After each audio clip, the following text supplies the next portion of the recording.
the supermarket, the ice rink, the office building. They're all sources of thermal energy.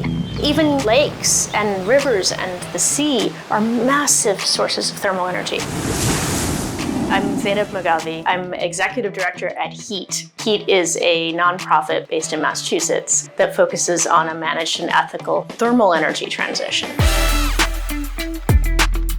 We want to see our gas grid become a thermal grid, providing the same service that the gas utility did. The gas utility is keeping you warm, so is the thermal utility. HEAT brought the idea to our attention as a transition technology for the gas business. Now, we are the first gas utility to deploy a networked geothermal system in North America.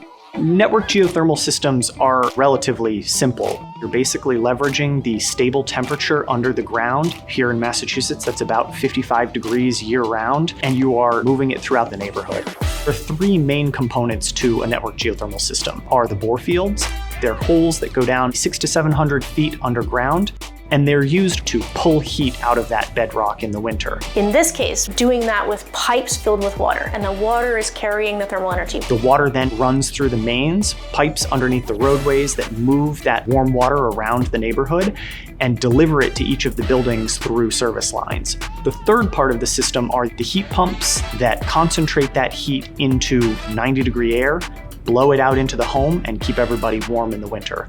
The return water is actually going to be colder because you've taken the heat out of it. So it's going to go back down the loop, and the borehole is going to warm that water back up. The beauty of the system is it provides both heating and cooling. So in the winter, you're providing heating. In the summer, you're providing air conditioning, and it stays as a nice balanced system season over season. Looks just like the gas system, except the utility is providing thermal energy. It's a thermal utility now.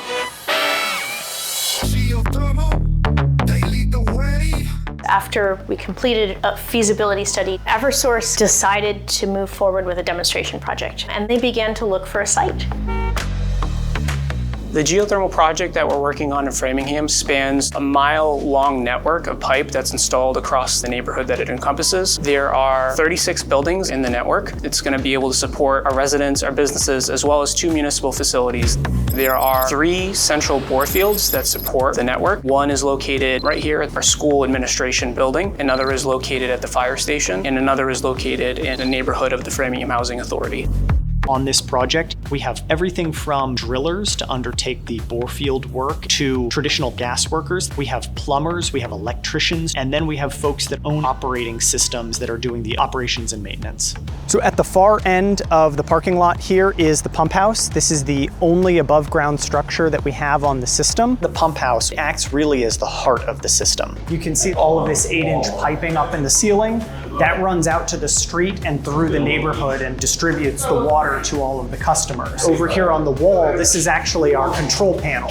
So this is the brain of the system. It's going to see all of the temperatures, pressures, flow rates, and make sure that we're providing that energy at the right levels to all of the buildings throughout the loop. Just within this building, you have a pretty good example of a bunch of the different trades that goes into a project like this. You've got traditional steel pipe work, you've got plastic pipe work, you've got instrumentation, you've got fine copper plumbing, you have electric work, you have controls work. So that's at least 5 or 6 different labor skills that had to be applied to build all of this out.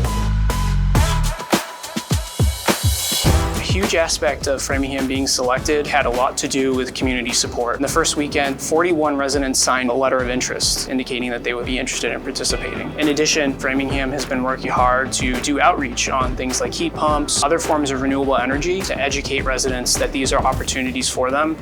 There's that saying that if you want to go fast, go alone. And if you want to go far, go together. What we're faced with right now is we have to go both fast and far.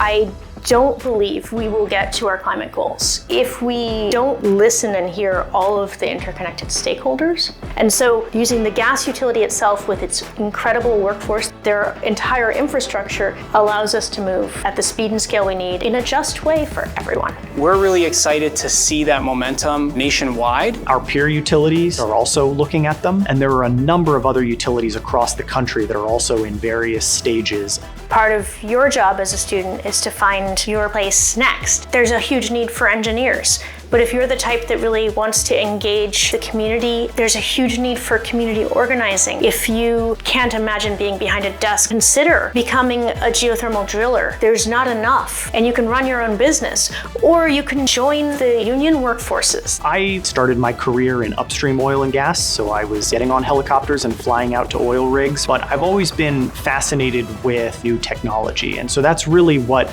led to clean energy. Clean energy, and geothermal specifically, has something for everyone.